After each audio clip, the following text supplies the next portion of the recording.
Oh, there was one time where I almost started World War III. Welcome to Cold War Conversations.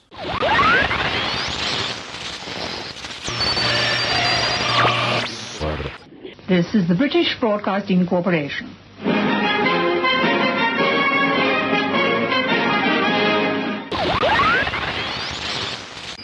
Fünf, zwei, sieben, eins, sechs,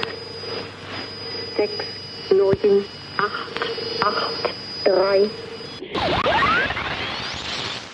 Well, who's our first letter from today, Edward? An old friend of yours, Doris, Brian Hartley of Thornton-le-Field, asking what's being done to build up Anglo-Soviet relations.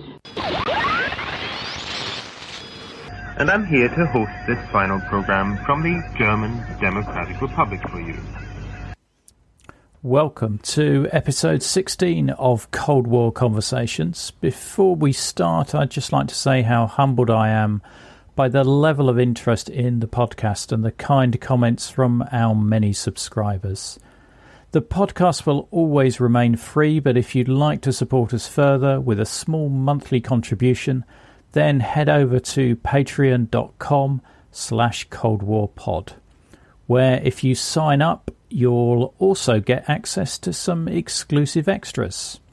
There's also links on the homepage of the website, coldwarconversations.com. Just look for the Patreon logo. Back to the business in hand. Today we're talking to Mark Valley, host of the Livedrop espionage podcast. Mark served with the US Army as a combat engineer in West Germany and later with the Berlin Brigade. His story gives you an eyewitness account of service in both locations, but also some insight into the training, tactics, and dilemmas of service in the Army. I'm delighted and honoured to welcome Mark Valley. Hi, Mark. How are you today? Hi, Ian. I'm wonderful. Thank you. So, you joined the US Army. Why did you join the US Army? I love the way you say that. That was the question that I used to get when I was stationed overseas in Germany. It was like, "Hi, ich bin Mark. Was Mark saying? I'm in the Army. Why did you join the United States Army?" So it's a kind of a familiar question. It sort of brings me back a little bit. I joined because, I grew up in the 60s. I was watching Vietnam on TV. I'm from a small, kind of conservative town. I didn't really have a military family, but my grandfather was in World War II, like a lot of people my age. And I wanted to serve in the military at some point. And I thought, I started getting good grades in high school, and I thought, why not just go for it and just try to get into West Point and then see what happens. So that's a free education as well. It's, not free. You have to serve 5 years active duty afterwards. But, yeah, I like the place. I like the idea of, not paying for your education and really getting a good schooling. Yeah. Were you not fearful of being sent somewhere where you might get shot at? I was sort of fearful of it. Yeah. But at that time it was the Cold War, which everybody felt. There were only certain places where the Cold War was going on. It was, these little, conventional outbreaks in places like Vietnam, or Afghanistan, or where there was, Berlin or something like that. So I didn't really fear that. Everybody kind of had this feeling after 1974 that, okay, Vietnam's over with. We don't have to do that for a while. Yeah. And when I went in 10 years later, there wasn't really a big, fear of going directly into, or threat of going directly into combat. But yeah, that always sort of loomed. Yeah. Yeah, because with the British Army, it was slightly different in so much that you could get posted to Northern Ireland. And 1982, obviously, we had our little disagreement with the Argentinians as well. Oh, yeah. So you trained at West Point. When did you know you were going to get posted to Germany? Probably around halfway through my senior year. We chose our branch first. And I wanted to go aviation, but my eyes weren't good enough. So then I definitely wanted to go to Germany and go to station in Europe. And I realized, engineers, based on my ranking in the class, that would probably give me my best shot of getting there. So yeah, so that's pretty much how it worked out. Okay. And what year was that you arrived in West Germany? So it's West Germany in early 1988. Right. Okay. Okay. And as part of your sort of acclimatization, were you taken to the border to actually see what that was like? No, my first assignment was with the 8th ID, kind of along the Rhine River, just kind of south of the Ruhr Valley near Frankfurt. So I was stationed with a unit there. It was an engineer unit that was kind of out in the middle of nowhere, a place called Dexheim, and I actually had to didn't even have housing, so I had to get an apartment myself, and I got an apartment in this little wine village named Oppenheim. I was the only American in town, so that was my first experience, and I was there for about a year and a half before I got an early reassignment to Berlin. Right. Why there must be worse places than wine villages to be billeted in. I remember the smell of that. Yeah. Yeah. It's got kind of a musty smell. Like behind my apartment, there were all these garages where people were literally just stomping in barrels of wine, Wow. So I remember that kind of musty smell. Wow. I mean, it's kind of like making sausage, you just kind of want the end product. You don't really want to see what's going on. Yeah. You don't want to see the manufacturing process at all. Yeah, but it was beautiful. I mean, I started to get a little bit of a appreciation for the history of the area. That's where George Patton crossed the Rhine, right near the village of. Oh, okay. They built Is that famous photo where he's relieving himself into the Rhine? I started doing some military reenacting with the War of 1812 in my hometown in upstate New York, and their fights against the British. But somebody said, "When's the first time you ever did any military reenacting?" And I think now that I think of it, that has to be the first time I ever did a military reenactment. Was at that spot in the Rhine River. Yeah, fantastic. Well, we won't be sharing any photos of that, I don't think. On the show notes. It wasn't that impressive anyway. It's General Patton. And what was the mission of the 8th? The 8th ID. It was strange getting there in 1988. Nobody really knew that the Cold War was going to end in a year or 2 years, but it had more or less become the status quo. And accepted that, if things do come to push and shove, the job of the 8th ID and the rest of most of the army in that area was to kind of stop this expected Soviet offensive through the Fulda Gap. Yeah. So we had a spot. I have to look it up on a map, but we had a spot where we were going to go. We'd have alerts, and we'd load the, mechanized, load all the tracks and the trucks up onto a train, and they would plan on. The plan was to take this train, everything on this train, to an area further east, and then set up a defense. So I knew the village that I was going to, in the area that I was going to have to defend. I actually knew my mission better when I was stationed in West Germany than when I got to Berlin. And so was there, where you were going to be deployed, were the defensive positions already there, or you just knew the location and you'd scouted out various I positions? got this little briefcase, right, that had all this information. This bizarre thing. It was like, here's your death book, Yeah. And in it were like some maps and where we're supposed to go, and of course it was classified. It wasn't top secret or anything. And I thought to myself, I need to get out there and just see this place. So I called the aviation units and asked if I could fly my platoon out there, and they said, "Excuse me?"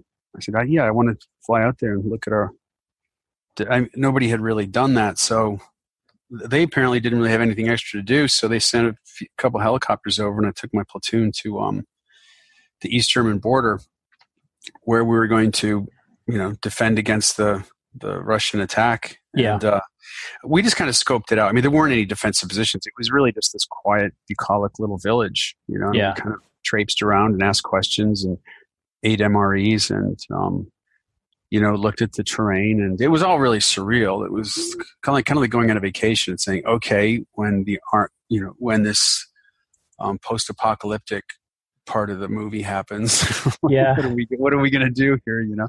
Yeah. And but that said, there were some prepared munitions. What was interesting about West Germany is that everything that was built after the war also had its own destruction plan as well.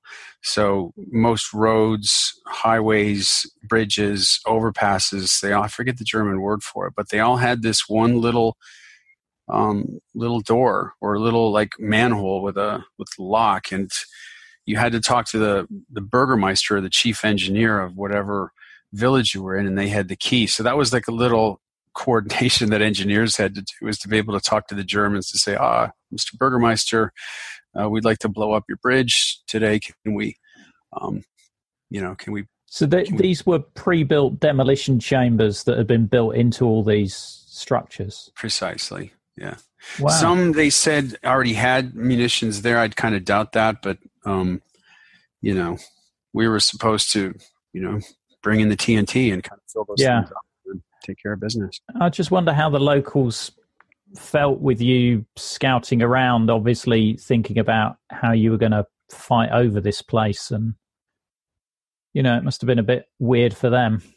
Yeah, it was. I don't remember. I remember that kind of, that irony, that contrast in Berlin a little more vividly. But I remember that village going and talking to a farmer and saying, well, this is where we'd, if they do attack, he just looked at me like I was absolutely insane.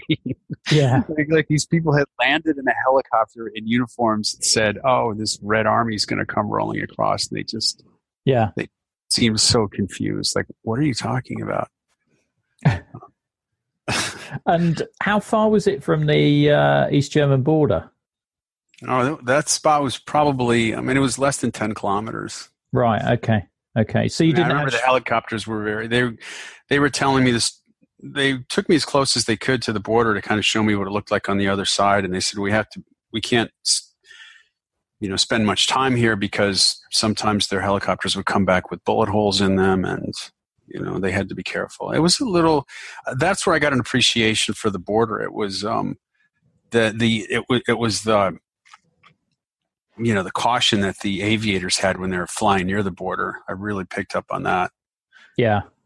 They think shit got really serious when they were flying near the border. Yeah. Yeah. Well, I guess they didn't want any navigation error, which meant they'd accidentally gone over. Yeah. And they had been shot at, so you never know. Yeah. Yeah. Wow. So you're there in 1988. When do you get posted to Berlin? So I was there in 1988. One of the jobs I had, I was going to mention, was they put me in charge of this unit that was just going to conduct this 100-mile march in Nijmegen, Holland. And that was the first time. They took teams from all over Europe and NATO. And one of the teams that we marched against for the first time was a Russian team that was sent there. So I got to meet some Russians for the first time. And yeah, they didn't speak any English. Some spoke some French and some spoke some German, so I could communicate with them. But I remember their officer, he didn't want anything to do with me. And after after like the second or third day it was marching 25 miles a day, and then we'd all eat together. Yeah. Some of the other soldiers said, look, we can't talk to you anymore. I said, why? It's like our political officer said, just stay away from you. And these guys, this is like one kid whispering to me. I'm like, really? What's going on? Because they think you're the CIA. So that's pretty much any American that's, spoke a different language was immediately suspect. Yeah. So. Yeah. So but what I went to Germany. Oh, I studied French when I was younger. I grew up on the Canadian border near Quebec. So I started studying that at a pretty young age. And then when I got to Germany, I started studying German pretty much on the plane on the way over. So that was still a work in progress, but it got better when I got to Berlin. But going to Berlin, that was an interesting story. The company commander had not, sometimes it's who you know in the military. I'd had a TAC officer at one of the courses at Fort Belvoir in Virginia who knew me, and he knew this company commander who was looking for a new lieutenant in Berlin because the previous lieutenant had taken a convoy through the corridor from Berlin to Helmstedt and had taken a wrong turn. I mean, it's really prescriptive where you're supposed to go. They have I still remember they gave you a notebook with these 5x7 photographs with like a Sharpie pen, circling the arrows and where you're supposed to go and so forth. But that said, it was still a pretty tense environment, and you didn't have a GPS lady telling you to turn left or turn right. But anyway, he took a convoy the wrong way and sort of set the East German army on alert. And you couldn't make mistakes when you were stationed in Berlin. They really only took the best and the brightest as far as the officer corps goes. So he got immediately kicked out. Right. And is that go ahead. No, I was just going to say, is that because of the proximity and its location that they didn't want any accidental incidents, I guess? Yes. They didn't want people who made mistakes or had accidents. Yeah. or were an embarrassment. Because I've never done that route, but the way I understood it is it was just one motorway from Helmstedt to Berlin. Pretty much. And there's one exit you have to take. But it is, it's not that difficult really. You just have to kind of stay awake. But there is one I remember there was one tricky little change. I don't know, a route from, 1A to, Route 4 or something like that. I can't remember the names, but there was one little tricky interchange. Yeah.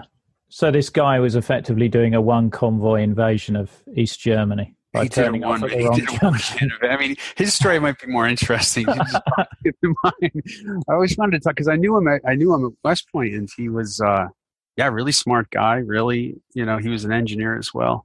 Yeah. And, but they sort of let him go. Wow. Okay. So, what were your first impressions of Berlin? Yeah, it was amazing. I've heard you talk on your show that, it's surprising people say, oh, Berlin, you just picture this dark city with people wearing trench coats and,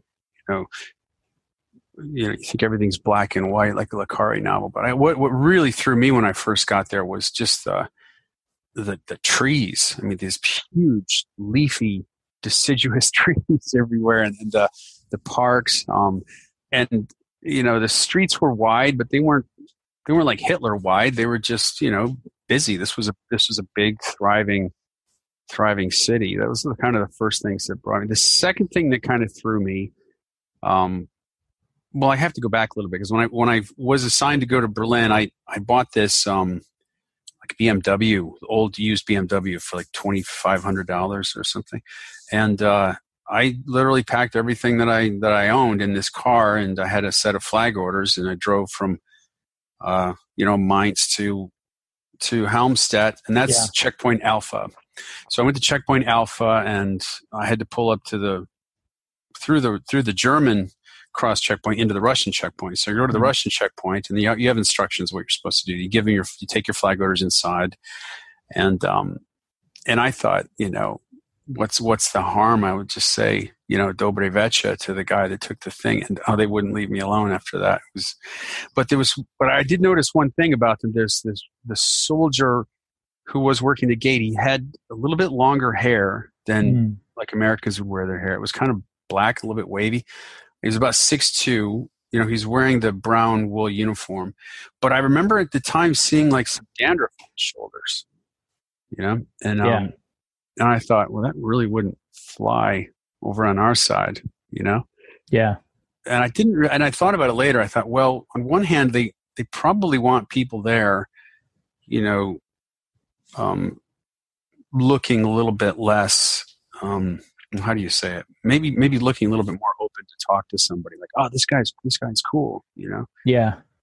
I can talk to him because he immediately was like, oh, it's Spitzgeduderskid. I was like, oh, I don't know any of that. But anyway, I was nervous as hell because we had to go in this little waiting room and wait for them to approve your paperwork. And there was paneling in there, this kind of light colored, like hickory paneling. And there was a table where you sat, this kind of modern looking little couch with a coffee table, and there was all sorts of communist magazines and stuff on there. And they had literally like a little slot that was about 6 inches wide, or about an inch high, like a horizontal slot. And every once in a while, you'd see like eyes appear in this slot in the wall. Wow. That was somebody watching you. I mean, after I didn't read a lot of Cold War stuff, but I thought this is hilarious. Yeah. So it literally would pop, and you wait in there for at least a half an hour. I don't know if they expect you to sit there and read the magazines, and say, yeah. It's pretty Do you cool. think they were taking photos for their records, or? Oh, yeah, I'm sure they took. Yeah. I'm sure they took pictures. Yeah. Hey, this guy speaks Russian. He's got to be CIA.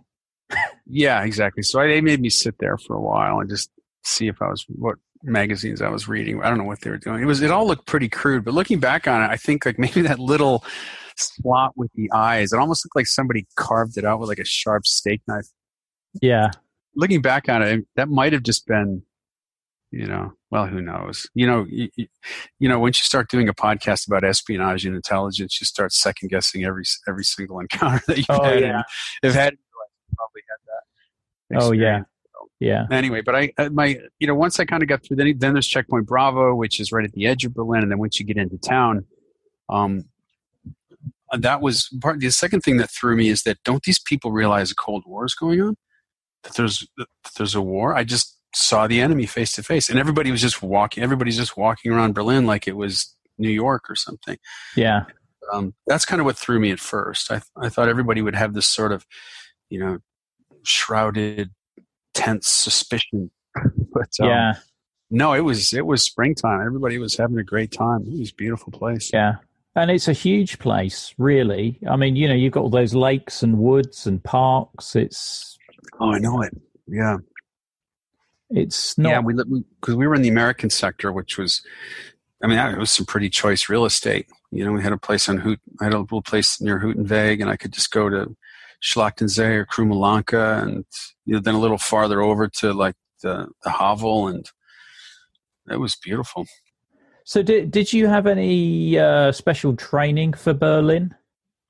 No, I was an engineer, and my specialty was as a combat engineer, was to kind of help plan the battlefield with whoever the task force commander was, and to kind of look at the lay of the land and figure out what's the best way to either defend it or to move through it. I sort of like that thinking part of being an engineer, that you weren't just this kind of warrior beast. You had to kind of either prep the battlefield or analyze it and look at things. So no, I didn't really have any special training. Once you got to Berlin, everybody went through, I think it was like a week long in processing, and there were classes that you had to take at McNair Barracks. Right. I remember those. And what did those consist of? Can you remember?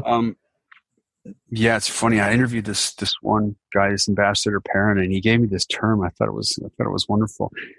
And he said, they would bring me back to Berlin because I knew Berlinery, so they would ask me. I was like, wait, what? Berlinery.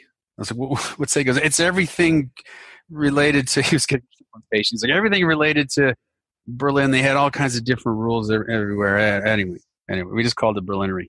But I thought that was kind of. That's really cool. That was your first introduction to Berlinery, where they basically tell you, okay, here's the way we did things. You do things in, West Germany. Here's the way we do things in Berlin. They were telling us that not only are you, you have to use discretion and, be aware of, that people are trying to get information from you, but you also have to project an image, a positive image and strong image of America because people are watching you. So it wasn't just like, don't give information. It was sort of act like you're a great guy. Yeah. So even in your downtime, you have to act as an ambassador for the US. Yeah. I think things had started to changed a little bit in Berlin, not that much. They didn't have the big, like May Day parade. It wasn't on May Day. I think it was on the 4th of July at McNair, where they would kind of, roll the trucks by and the tanks and everything.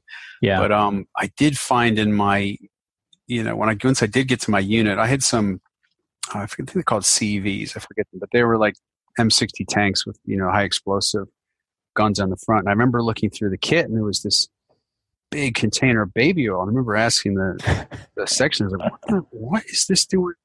It's like in like rags and stuff. He goes, "Oh yeah, sir." He goes, "You're lucky." It's like, what's going on? Because yeah, we used to have to rub everything down with that, with that stuff.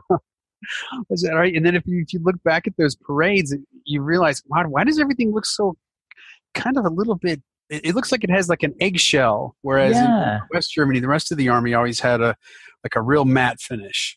So that's where the eggshell came from. Yeah, I thought they just polished them.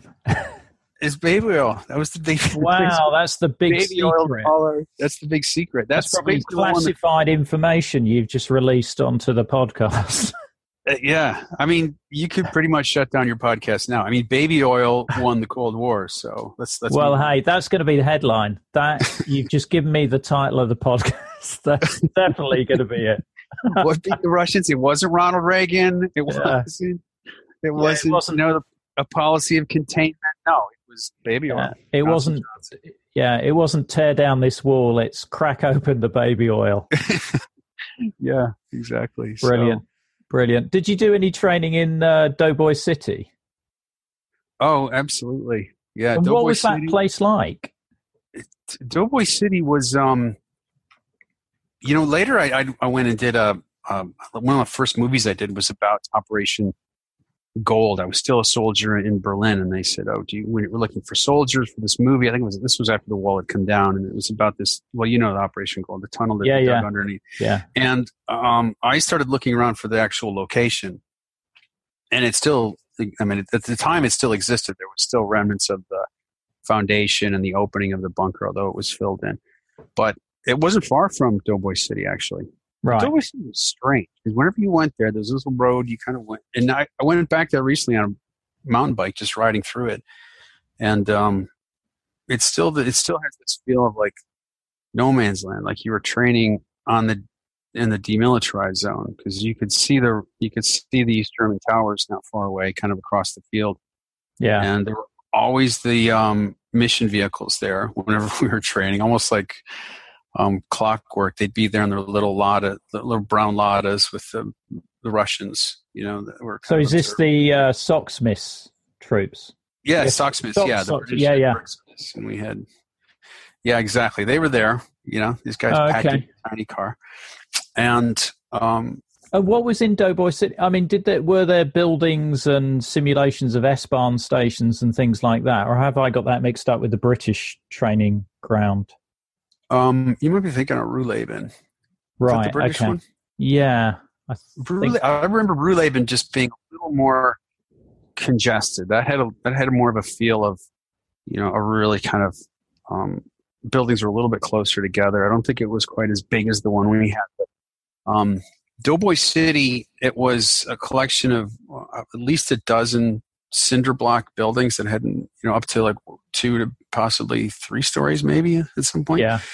And it was a place where you kind of trained on how to attack a city or how to defend a city, like how to move and tactically how to go from one building to the next. And I remember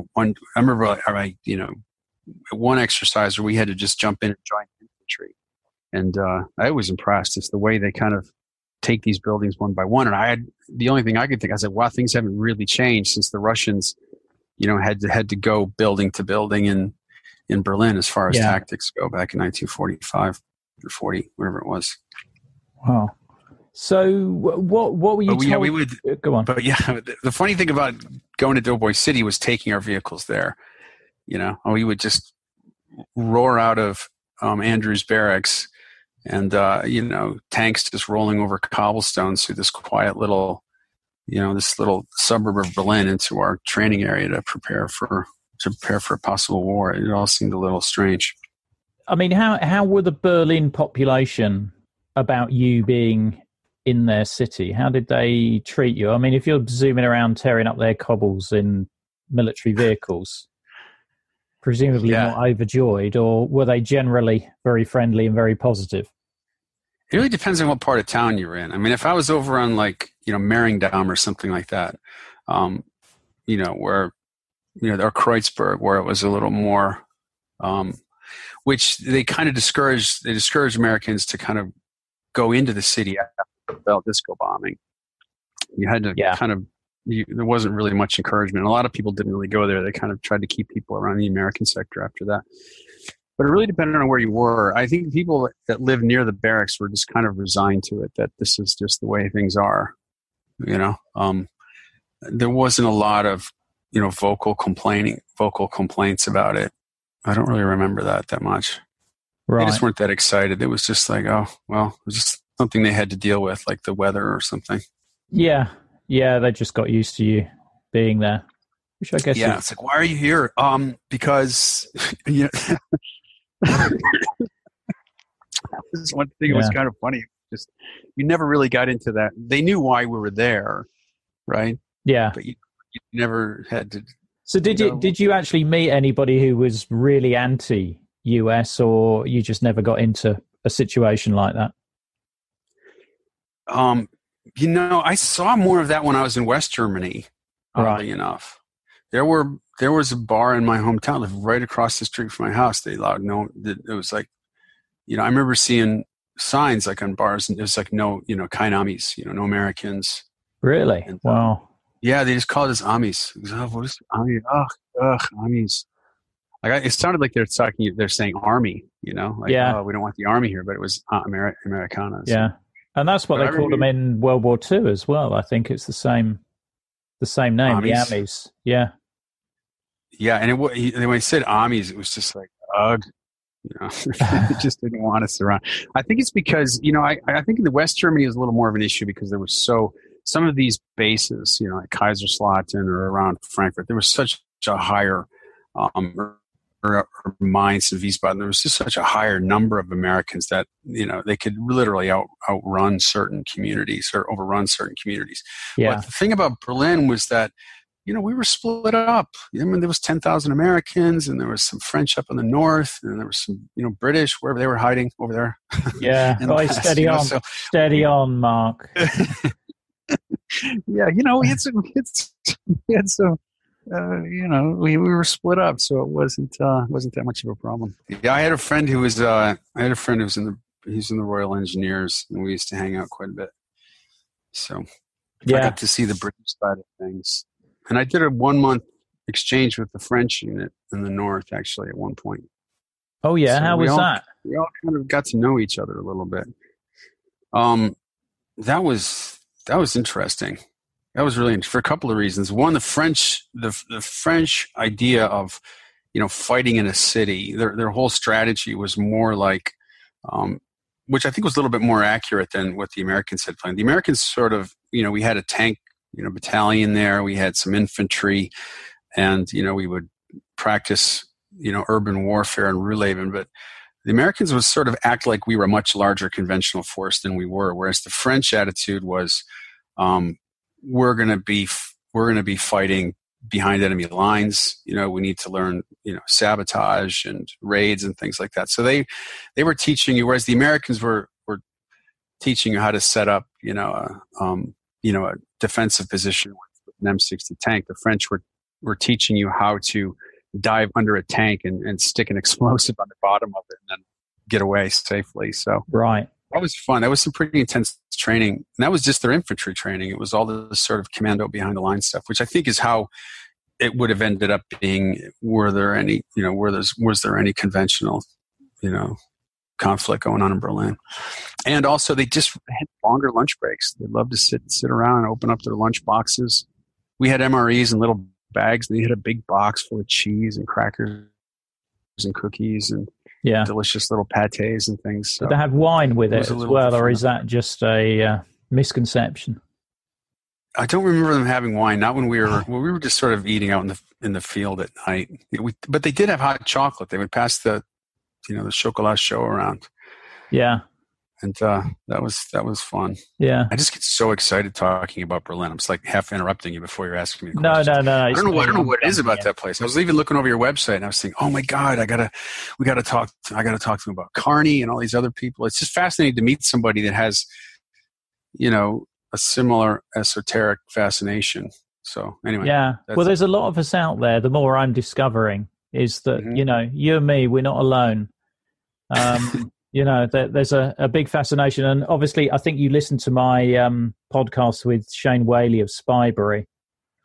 And, yes. Highly recommended podcast for anybody interested in espionage, fact or fiction. But he's got an equal fascination. And obviously, with the Cold War Conversations Facebook page, I'm just getting, loads of people joining that week in, week out who have a similar interest. So, let's keep going. What is that now? Why are people interested in it? No, I don't know. I mean, I think it's the bizarreness of having a city, well, particularly with Berlin, having a city divided in two on the basis of ideology. You can sort of understand a border in open countryside or along a river or something like that. But to have a city split in two with one side killing their population if they try and get to the other side is a very dramatic and unreal image, which I think just retains people's fascination. Yeah. And there was another thing that struck me when I got there. On my first day, I had maybe a couple hours before I was going to meet my commander. And I said, well, I'll go for a run. I asked this other lieutenant, I said, where should I go? We always kind of pulled pranks on each other. He goes, run straight down, whatever it was, Preußendamm or whatever street it was, Finkenstein, LA. And then, you'll hit this canal and then take a right. So I just went down to the canal and I take a right. And of course, there's the border right there. There's towers, the guy looking at me with an AK variant. And it was pretty real. It was right there. But one of the things that struck me is I thought, well, wait a second. If we're the defender of the free world, how do we tolerate this happening? And that's like a larger question. It's, when they actually started building the wall, there's this American decision to let it go. It's not us. It's around that time when it was going up, and there was that one guy, the one young student who was shot crossing, and the Americans, had a big PR snafu saying this isn't our business. And I thought, I don't know. It's an interesting question. It's something that Shane and I have talked about as well, as to whether it was almost, I think welcomed is probably the wrong word, but it certainly stabilized the situation in Berlin and solidified who, sort of controlled what bit and who controlled, the other sectors. Mm-hmm. Because I imagine the emigration from East Germany was putting quite a stress on West Germany as well to some degree. I don't know. It's an interesting one because, they, as you say, nothing was done. It just was accepted as part of the status quo. And then again, what could they have done? Yeah. I mean, you've got that confrontation at Checkpoint Charlie, tank to tank in 61. I think it was 61. And you wouldn't want that happening again. No. I mean, what were you going to do? But on the same token, you did feel a little more secure with the. I hate to say it, but in the West, you felt a little safer that there was a wall from an American perspective. I mean, I imagine for Germans it's much different, but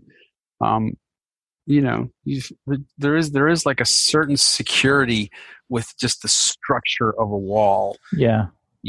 Granted, it could have been knocked down. I mean, if the Russians were coming through, or even East Germans, they could have gone through it any way they wanted to. But there was a feeling that we're contained here. Yeah. Well, I think they had various sections that weren't as robustly built as other sections, so they could easily demolish them and come through that way. But I think also the fact that West Berlin was very heavily subsidized made it. Not only the army, but, people who, the population living there as well. Yeah. What's interesting, I noticed in West Berlin, there was people wanted to know, they didn't really want to know why you joined the army. It was like, armies, they were just resigned that you were this type of people and they didn't really want to deal, Yeah.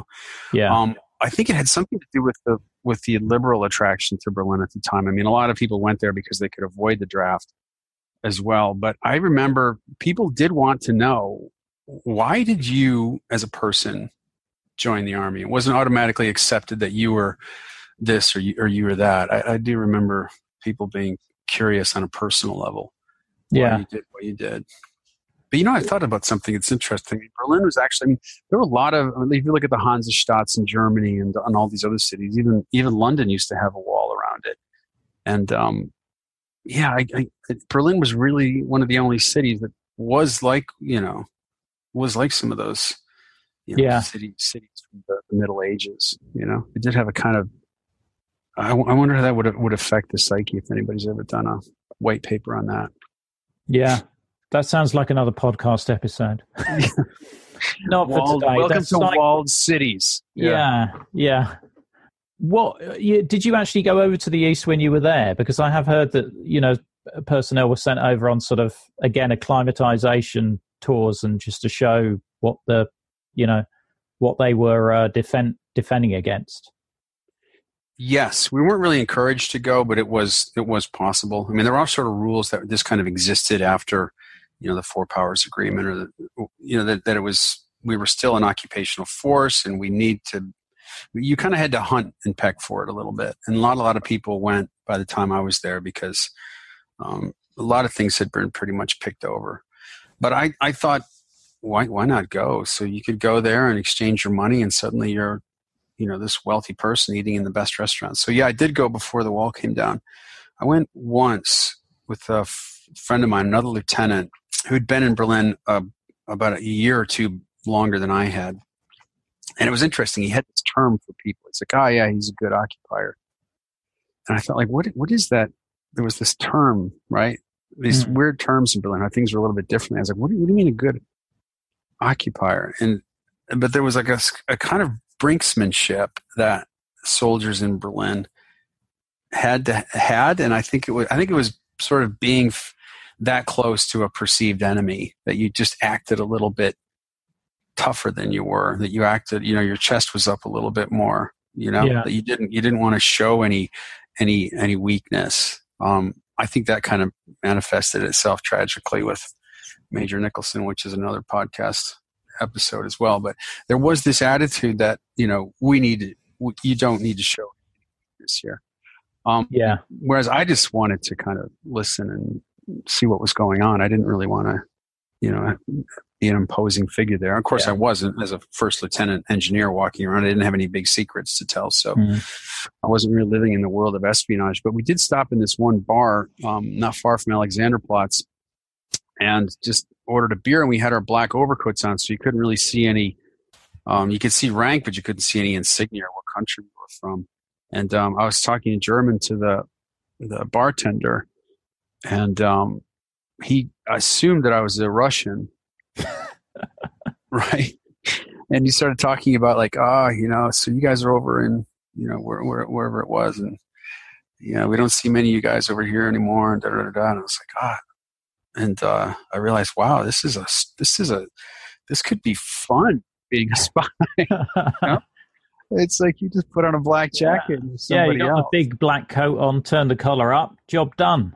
I put my collar up, started talking like this. No, I'm not Russian. What are you talking to? Yeah. But it was fun. I remember meeting people. There was immediately some suspicion. I don't ever remember being followed. It just felt like this. It just had this feeling like the city was closed. Yeah, weren't people walking around? You went there, I think, as well, right? Yeah. I went in '89 in May, and just found it bizarre. I mean, it is a bit like the Alice Through the Looking Glass. It's crossing over it's like you cross those few yards through Checkpoint Charlie or Friedrichstrasse, and it's like you've gone back 30, 40 years. There's less traffic. The buildings look like World War II's just finished, riddled with bullet holes and plaster hanging off. And the thing that I remember, and it's in quite a lot of the books or accounts you read, is that it just smelt different. The two-stroke engines of the cars, and they're burning that lignite coal as well. And there's cigarettes that just smelled like they're burning paper. They're horrible. What is in that? Like brown paper or something? I remember, No. because I've been back, and then once the wall came down, I was just fascinated with the place. So I was driving, even before they said the Americans could really go over there, they would just let me drive through, so it was no problem. So I was it was like, imagine this, it was like a alternate universe had opened up. Like half the city was immediately twice as big, and there was a whole other side I hadn't seen before. So I remember driving over there and trying to spend as much time as I could looking at this place. That, I mean, a lot of people say they would suggest Americans go to West Germany to see why we're here, or I'm sorry, to East Berlin to see why we're here, to appreciate the American way of life and democracy and that whole party line. But I remember going over there and just feeling bad for these people, thinking, somebody has just nailed their toe to the ground. And, and then after discovering the Wende, it wasn't until I really discovered the Wende Museum here, and that's someone else you might want to interview, is Justin Jampool, really fascinating guy who started this museum, the Wende Museum in the Cold War. Yeah, no, it's on my list. If you can give me an intro, I'd be very appreciative. Love to. Yeah, he's a very interesting guy. It wasn't until I went into his warehouse in Culver City in Los Angeles where I was just struck with it. It was, I mean, he has this huge warehouse. It's full of furniture, clothing, books, statuary, flags, photographs, all kinds of paraphernalia of that, almost what now is almost like a lost civilization. Yeah. It was like I didn't really get to see what was inside these buildings or what life was like in East Germany or for all these people until I got to Los Angeles and went into that museum. So that was fascinating. Yeah. It sounds like an amazing collection, that, and so surprising to find it in Los Angeles. Yeah, well, the funny thing is about there's another thing about collections. When somebody knows you're collecting things, when they see it, they think of you, and then they let you know about it. I mean, he still has stuff coming in. People are always saying, "Hey, do you want this? Do you want a Trabant?" or whatever it is. Yeah. So, I did an impersonation of Dean Reed. Have you ever heard of him? Dean Reed, the Red Elvis. At the Wende Museum, Justin had a dinner there. They reproduced one of Honecker's state dinners from, I forget what year, 1984 or something like that. They had the menus. They had the same food. It was just for his benefactors for the museum. And did you use the dinner service as well? Yes, they had the same. They had his actual, plates and stuff and glasses. Oh wow! How cool is that? It was fascinating, and he was telling me about it, and I said, "Well, I play the guitar a little bit, because we were talking about Dean Reed. I was like, do you need entertainment for the state dinner? Because I didn't want to go and just sit there and eat, Yeah. And Justin was totally game. He said, "Oh my God, that'd be great." So I got a wig and learned some of Dean Reed's songs, and just kind of showed up strumming my guitar as if he would have done for, Eric Yeah. Honecker. Fascinating guy. Oh, God, is there any video of this dinner? No, but I'll do it again at some point. Oh, okay. I kept the wig. I'm gonna. Maybe they'll invite me to I think they celebrate Dean Reed's birthday in Berlin every year, so I'm trying to get an invitation to that next year and to go play Eve of Destruction in German or something. Brilliant. So, I know an actor in Germany. I was talking about Dean Reed. She said, "Oh yeah, my agent used to be married to him." It was just not a big thing, You mentioned about the defense of Berlin. I mean, do you know what the battle plans were for the defense of Berlin, or any detail around that? Yeah, that's something I've been kind of digging into as well. And there's this, that was something they talked about at USAR, U.S. Army Europe level, and NATO. It was like, what is their overall plan here? And what I've come up with is that they intentionally didn't have a plan. Right.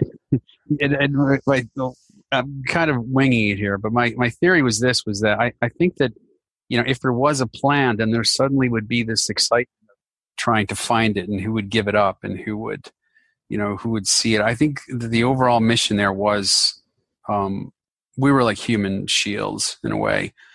That if you do want to engage Berlin, we're going to fight, then you would be fighting American forces in your war with the United States. So that was pretty much the main purpose. I think it was a show, not necessarily of force, but just of, residents.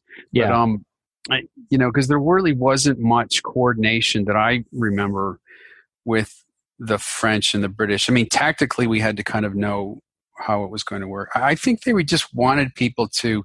I think we were going to kind of wing it. I mean, with the exception of units like, Detachment A, which is declassified now. I mean, they had like a stay behind mission, of sabotage and so forth.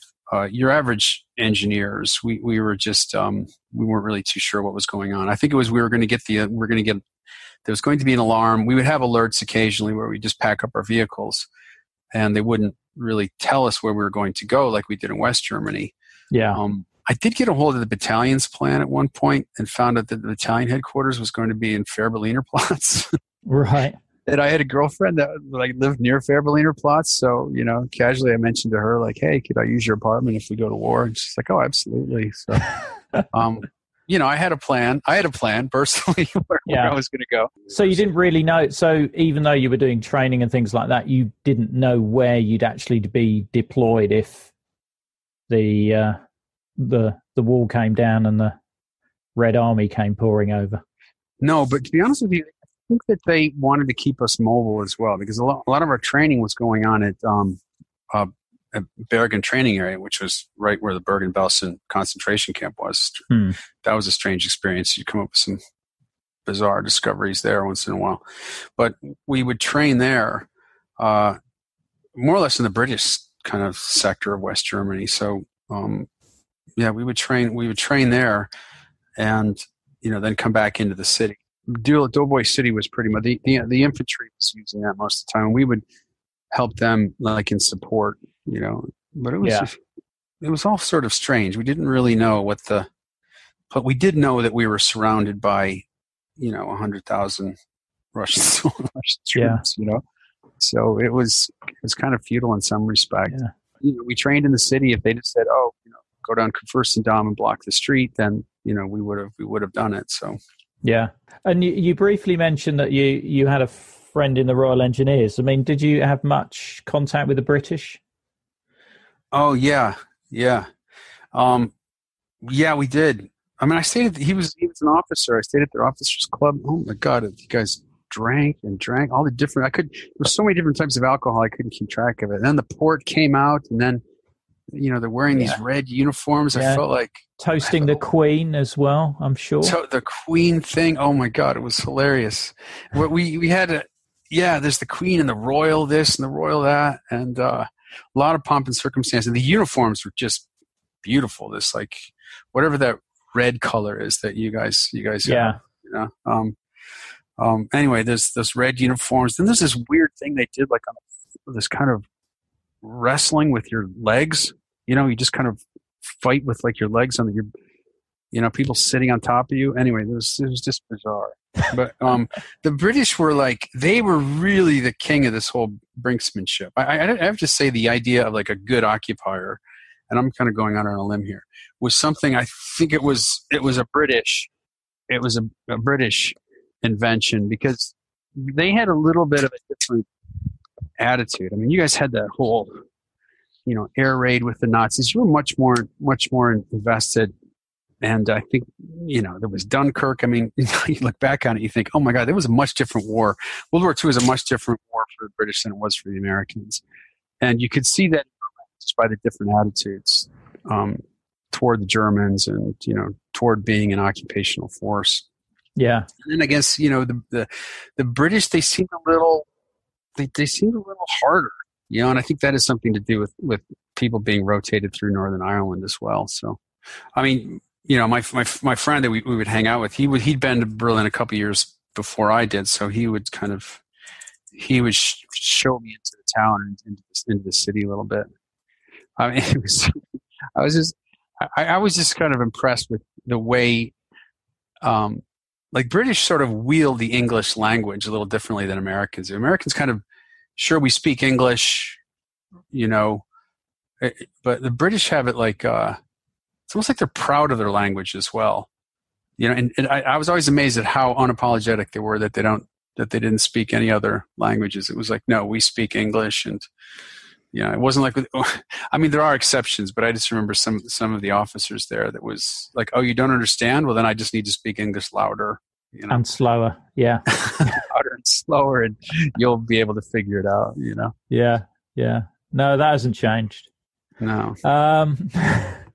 So where were you when you heard that the wall had opened?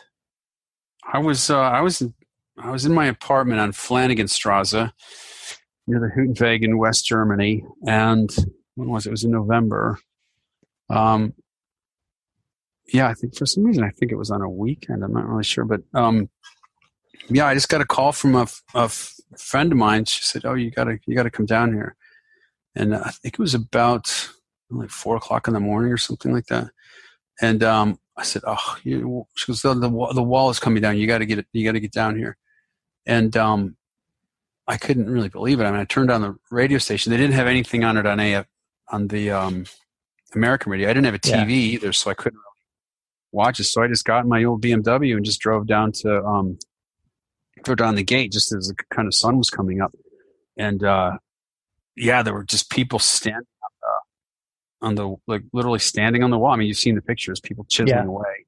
I started chiseling away, then I realized, okay, this is going to be a lot of work. Well, that bit around the Brandenburg Gate is probably the toughest bit to chisel on. It was certainly the thickest part of the wall anyway. You start chiseling on that and you think, okay, I'm going to wait for the professionals to come in. Especially as an engineer, you're like, okay, this is like 40 years of settled concrete. Bring out the baby oil. That'll sort it out. I was going to explain to everyone, listen, here's what happens when you reinforced concrete sits in the same place weighing on itself for 40 years. Don't even try to break it up. But the baby oil wasn't working. But I look at those pictures and I think, oh my God, I was there. I was standing in wearing a brown bomber jacket, as long as my hair possibly could be, wearing stonewashed jeans, standing there. And I remember that on the inside of the Brandenburg Gate were the soldiers, the East German guards, but they weren't armed. They were just standing in a semicircle about 20 feet from the edge. Yeah. And I remember taking a picture of that, just looking at us curiously, like what? They didn't look afraid. They just didn't see what was going on. I mean, I walked around a little bit. I walked up a little bit toward the Reichstag, and there was actually a hole in the wall. A part of it was broken down, and I looked through it, and people were just using the regular way through, but somebody had cut like a little hole big enough to get through. And on the other side was a border guard, and I offered him a cigarette. He said sure. So I passed him a Marlboro through a hole in the wall, and we smoked a cigarette and just shot the shit for a little while as people were kind of streaming through. Wow. What did you I'm fascinated to know what you talked about. What the weather was like, or it's like, how's it going? He's like, good. I was like, what's going on? He's like, they opened it. And I said, what do you I don't remember the specific, but I just remember him being not really sure that it was going to last, and he didn't seem like he was one of these sort of militant guards along the wall. He just seemed to be kind of watching it. I just remember both of us were just caught up in events as if we were both watching, this huge sort of, I don't want to wax poetic or something, but it just seemed as if we were watching some, like either a huge wave or some kind of force of nature happening, something way beyond our control. Yeah. And did he know you were American? Yeah. Right. It's like Americana, and he's like, he was a little suspicious, I think, but I think, cigarette kind of broke the ice a little bit. Yeah. Well, if you'd had your black coat on with the collar turned up, he probably would have been more suspicious. He basically told me everything. He told me all the secrets of these streets. And he's still working for me now. Yeah. I look forward to him on a future episode of your podcast. Yeah, the guy at the gate. But I would love to talk to one of those guards, actually, and just have a chat with them.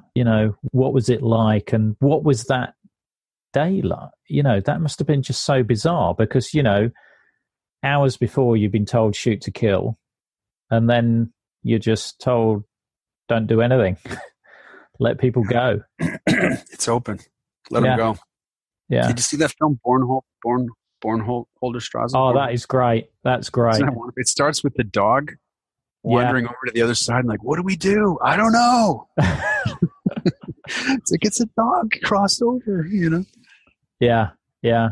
But you actually watch the TV film of what actually happened on the night, and it's exactly the same. These guards are just bemused by, they've got no orders. They're under this huge pressure of these people. Mm-hmm. And, they've got no option but to open fire or open the gates. Yeah, I mean, the guy that wanted to put the machine gun up there, Yeah.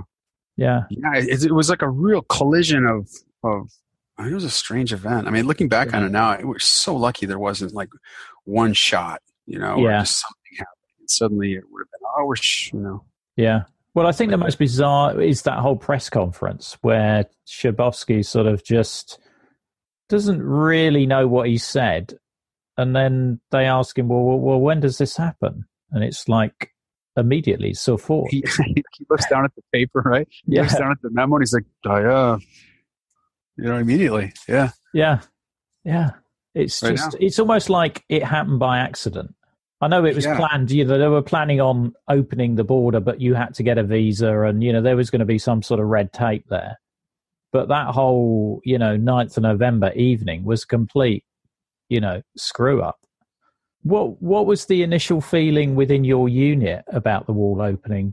Was there a feeling that, well, that's over, we can go home? Or was it sort of, this is a bit of uncertainty, I wonder what's going to go on here? Well, we didn't really know what the Russians were going to do. So it was a little tense because, there was 1953 and there was Czechoslovakia and there was Hungary. I mean, there was all those different times when the Russians had just kind of said, oh yeah, go ahead, have a good time. And then the hammer would come down. So the Americans we were kind of locked down. We couldn't leave the city, couldn't go near the wall. I just remember it being a little bit, it was hopeful, like as a human, you're like, oh, this is great. But, as far as your duty goes, they said, all right, stick tight, guys, keep your head in the game. We might have to do something. We don't really know. But I definitely had the feeling that whatever was going to happen, that we weren't going to be engaging. Yeah.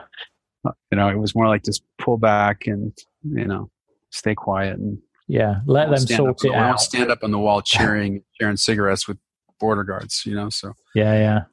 I mean, it's just, just an amazing historical moment.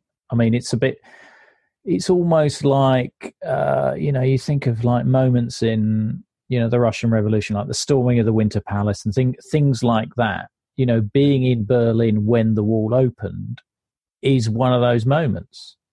Oh, it was just amazing. Yeah. So I did chisel away at the wall for a little while. But you felt like, I felt like I had to keep going back to process it, to make sense of it. And I think other Berliners did as well. I mean, more and more, after the first day and the second, third day, it just turned into like it was like Woodstock. There's just more and more people there coming in from West Germany to kind of see it. And it was like you're trying to people would go back and try to process it, and then you just see these Germans kind of streaming through. But I do remember chiseling away and Dan Rather was there. And I saw him walking around in a trench coat with some guards and, he walked near, not far from me. He was like, Dan, Yeah. And one of his guards turns around and puts like a hand to my chest. It's like, no, I'd like to talk with Dan, Mr. Rather. I'm an American. And he's like, ah. So he goes, Mr. Rather, and he comes over. He said, yeah, and I just handed him a little piece of the wall. It's like, I just wanted to give this to you. Yeah. He's like, thank you very much. And put it in his trench coat and turned around and got in the cherry picker and continued his reporting. That's taking pride of place on his mantelpiece even now, It could be right now, yeah. I got a feeling it ended up getting crushed into dust in the bottom of his Burberry jacket, but you never know. Yeah, it was a fascinating time. It was feeling like, oh wow, this is happening. Yeah. What did you most like about being in the army? I most liked a sense of clear, if not purpose, but like at least a direction. There was always more you could do, and there's a big group of people. I miss the sense of purpose, and I miss the camaraderie. I miss the people. Yeah, probably most of all. Yeah, and that's probably. Yeah. And you know what? I have to admit, I do miss cargo pants. Although I wear them as a civilian. I mean, having that extra pocket is it's essential. I don't know how else to say it. No, that's great. No, that's good. And what did you least like about being in the U.S. Army? What I least liked about it was exactly what being like a podcast host or doing what you're doing is you couldn't really do what you're doing right now. You could ask a couple of questions and then it was stop. It's beyond your brief. It's this, you don't have to know. There was this weird kind of need to know thing, especially in Berlin. You just didn't ask questions about people. You didn't want to get to know people. Like knowledge is more of a liability than an asset. Yeah. In the Army, at least for a large part of the conventional force at the time. Yeah. So that's probably that. There wasn't a lot of questioning. Like, why are we here? Why are we doing this? Yeah, but you said you were out in the Gulf War? Yeah, I went to the Gulf. That was a strange transition, going from Berlin Wall coming down and then, shortly after, being sent to the desert. But, yeah, I was there for about 4 months. I was mostly it was bizarre because I learned German. They sent me to this unit that had that had trucks from the East Germans, right? Oh, yeah. They had to put together these hodgepodge transportation units because once the Scud missiles started dropping, most of the civilians said, no, we're not going to work anymore. Yeah. So we had to put these transportation units together. So they sent me and this other linguist to kind of translate their manuals to the mechanics, which didn't really take that long. I mean, a piston is a piston, whatever. Yeah. It wasn't like you had to explain ideology or anything. So that was pretty quick. So I was just a convoy platoon leader, just transporting bombs and things up to along the pipeline road. Yeah. And into Kuwait City. Yeah. So that must have been a bit bizarre because, I mean, obviously there was a danger of a Scud or something happening there. So there was more of a direct threat to your life than you ever had in Berlin. Oh, absolutely. Yeah. Berlin was much more, kind of in theory, yourself, but when you had to put your gas mask on at night and then wait for the explosion to see where it landed, that was a little. I mean, I was never like under direct fire or anything, but the Scud missiles were a little scary because they were targeting them for like where we were, and one landed about a quarter mile away, I think, and did some damage. Did a lot of damage, but that and the realization that there, and I've listened to other people talk about this, like what is kind of shocking about being in a war, and like I said, I didn't have a live combat situation, but the realization that there is another human trying to take your life can have its own kind of subtle traumatic. Yeah. Once you have that realization, it's like, wait, this is my own species, and they're trying to kill me. I mean, people have that when they've been attacked or mugged or whatever. So. I remember feeling that, thinking, whoa. And then also realizing, oh, wait a second, my government's cool with this. The rest of the people are cool with this, that, for this political purpose, we're cool with sacrificing your life. Yeah. And then that's when it suddenly hit me. I thought, wait a second, why aren't people protesting this war or asking questions or asking why are we really here or what is, I mean, it did, looking back, I mean, I realized why we're there. And even at the time I realized, but I didn't want, I remember at the time thinking, I don't want their unwavering support. I want people questioning and saying, is this the best way? Is there any other way? Well, how else can we do this? So that was probably my experience of going to a war zone. Yeah. I thought, yeah. Oh, that's really interesting. Tell us about Livedrop then. How did you get into the podcasting lark? I was interested in talking with people from the intelligence community. They're a little cagey. They're not always the most, forthcoming. Yeah. It was kind of challenging. You sort of get this. I don't know about you, but I kind of have this little feeling of pride that I've actually had an hour conversation with somebody who'd been a former spy or been in the intelligence community, because it's not always that easy to find things to talk about when so much of their life is classified, whatever. But yeah. But it was also something I'd been interested in as a kid, and it just kind of revived that for me, and I thought to myself, wow, this would be kind of cool to just talk with people from the intelligence, because if I could reveal something about, if they could reveal something about a place where I had lived for 4 years that I didn't know was going on, what else can these people, tell me about where I am right now, or other places that I was, or places that I will be, or what other things do they know that I don't know?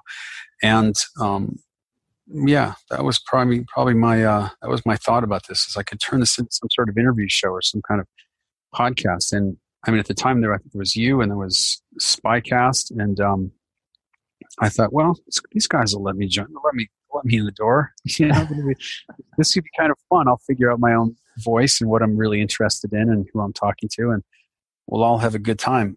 Techniques of talking and doing interviews, and I just started to develop a show and put it together over the course of the past year, and started recording episodes and working on it. And then once you, be careful if you tell too many people about what you're doing. Either you lose interest or you actually end up doing it. So there I am. Well, yeah, you'll have to give me some tips on interviewing. I'm still at the learning phase.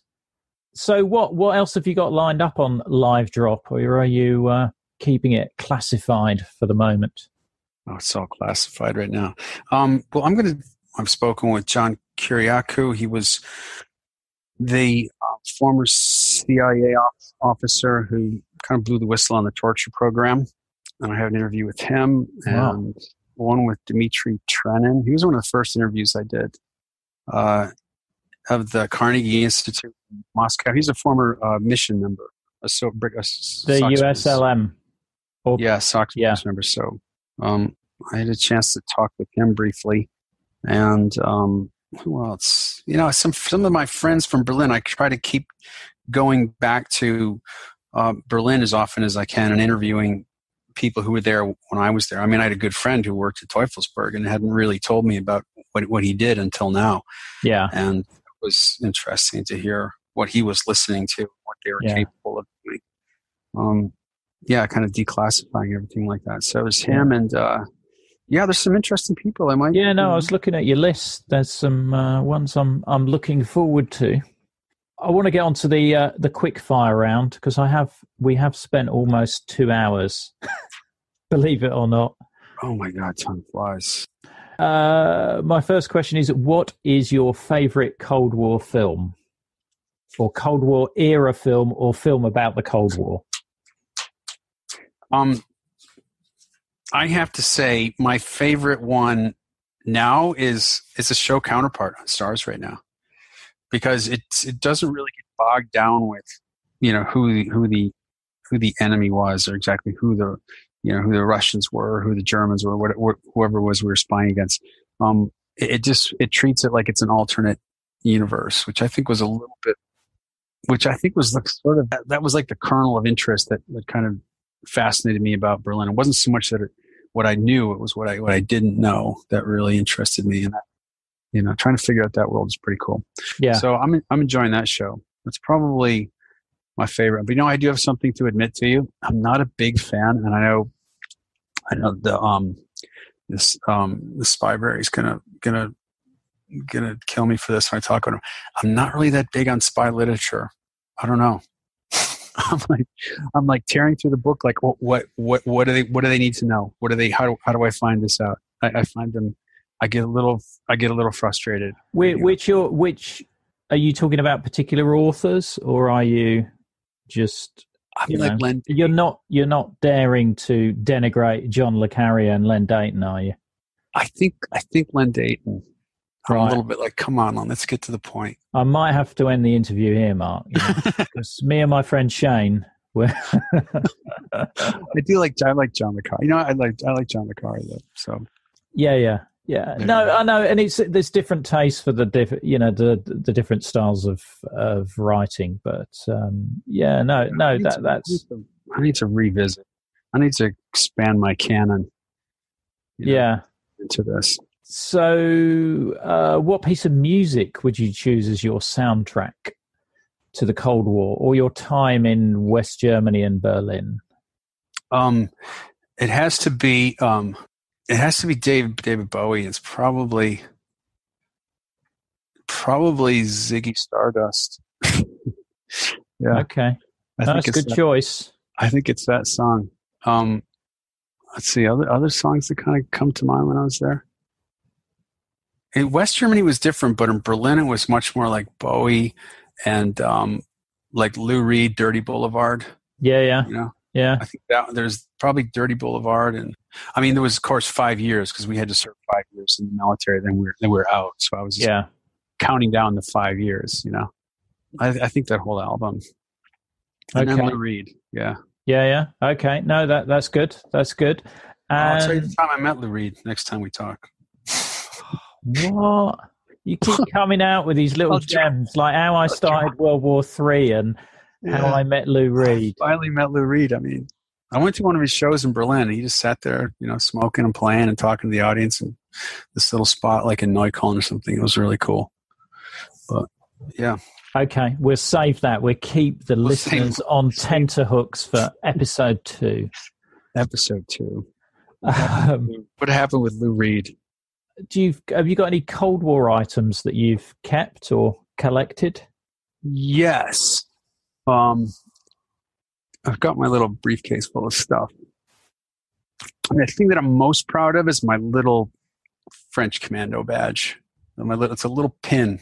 Yeah. You know, you just a little lapel pin. It's not even like an official medal or something, but yeah, it was like a little bit of training that I went through with the French. I was like, I like that. Nobody really knows what it is, but it's probably that. And then there's a piece of the wall that I have. Yeah. And I'm naming a few things. So what would be your most prized one? Would it be the pin? If I had to lose everything, what would it be? Yeah. You know what I would keep? I would probably keep this arm patch that we had that had an American flag on it. It was like this little arm patch that we did when we marched in Nijmegen. And that was before I got to Berlin, but I'd probably, because that was just like, that was 100 miles to walk to put that on. So that's the one I'd probably keep. Okay, that's good. If you could invite 3 people from the Cold War period, alive or dead, to have a few beers with, who would they be? Dan Rather, I guess, is one of them. Yeah, but he just kind of blew me off, though. So I don't know. Yeah. I don't want to like go back to the well. Let's see. Who else would it be? You know, I would love to sit down from the Cold War. I guess in Berlin, I mean, I used to go hang out at the Jungle, you know, and, you know, just hope that David Bowie would walk in sometime. But I would have loved to have met David Bowie at some point while I was there. Yeah. So David Bowie, Wild Bill Donovan. Yeah. The OSS. Yeah. Yeah. I just think he would have been fascinating. And probably Hedy Lamarr. So. Oh, okay. Good combination. Have you got any particular questions you'd like to ask them? Let's see. For Wild Bill? Yeah. I would just try to get him talking, you know, and just kind of listen and just to hear what stories he had. I think I'd want to know like what his influences were, like what he was kind of modeling the OSS after, you know, and what for him were his most exciting missions that they, you know, planned and coordinated, and the ones that we don't hear about. Yeah. So probably that. And what would I ask David Bowie? I don't know. I'd ask him to explain to me who he is. You know, I think all of his work is this experimentation with identity, and you know, and a lot of people, and even Berlin in the Cold War, you know, it's like which side are you on? You know, yeah. On that. There's some things in the Cold War that made it much easier to know who you were. There was which side people were on, and what your attitudes were. So I think I'd probably ask him that. How do you know who you are? Okay. So And Hedy Lamarr. Hedy Lamarr. I'd probably want to talk to her about this whole thing she invented. I'd want to get down to the real math of it and say, what was so exciting about that? It was like a VHF communicator or something like that. I forgot what it was. Yeah, some people throw some doubt as to how much, whether she did invent it. Oh, right. Yeah, there was there's a bit of controversy there. But yeah, you're right. Actually find out the truth of that. I'd like to get to the bottom of that. Okay. And and see why'd she want to be an actor? Okay. Why take chances on something like this when you got a good acting career coming along? Yeah. Okay. And are there any books in English that you'd recommend for anybody interested in Cold War Germany or Berlin? Yes. I really liked Stasi Myth and Reality by Mike Dennis. Right. It's one of the thinner ones. I mean, there's The Firm, which is pretty good, and Stasiland and all those. But I like the Stasi Myth and Reality. Dennis he gets to the point pretty quick. And let's see, what else would I recommend? There's another one called The Traitors Among Us by Colonel Stuart Harrington. I thought that was interesting because he talked about the counterintelligence operations in Berlin in Berlin and West Germany in the 80s. I mean, I had no idea that while I was stationed in Dexheim with the 8th ID that that Operation Canasta Player, where a Hungarian had kind of quarters in Bad Kreuznach, where they had basically USER's battle plan. So the rest so much of that was just was actually, you know what? There's another person I'd like to talk to, and that would be James Hall. Right. I'd like to talk to him. I mean, he was in Berlin around the same time I was. Yeah. And we were selling stuff to the Russians and to the Germans at the same time. They didn't know about it, and I just thought, yeah, he's kind of a brazen spy. There's that. Let's see, what other books? And I thought Comrade Rockstar was pretty cool. I think there's another appendix coming. Okay, well, no, those are great recommendations. Traitors Amongst Us, I have got on my shelf, and haven't read it in a while, but I remember thinking, wow, I didn't know anything about that. A bit like you. Yeah. That was interesting. Yeah, I really appreciate your time with me, and I also want to thank you for your service as well. Thanks, Ian. No, absolutely humbled to speak to you and hear your story, and also some insight into what goes through your mind when you're in those sort of situations as well. That's really really interesting. Okay, well, thank you. Thanks, Mark. Appreciate Thanks, it. Ian. Bye. Okay, bye. Well, I talked with Mark for over 2 hours, and there is some extra material available on our Patreon page at patreon.com/Cold War Pod. I was genuinely honoured to speak to Mark, again another eyewitness of such important pieces of history. There's extra information in the show notes. The show notes can be found at coldwarconversations.com/episode and the number 16. We're also on Twitter and Facebook. Just search for Cold War Conversations on both of those. If you like what you're hearing, please leave reviews on iTunes or with your podcast provider. Thank you very much for listening, and goodbye. This is the Voice of America, Washington, D.C., signing off.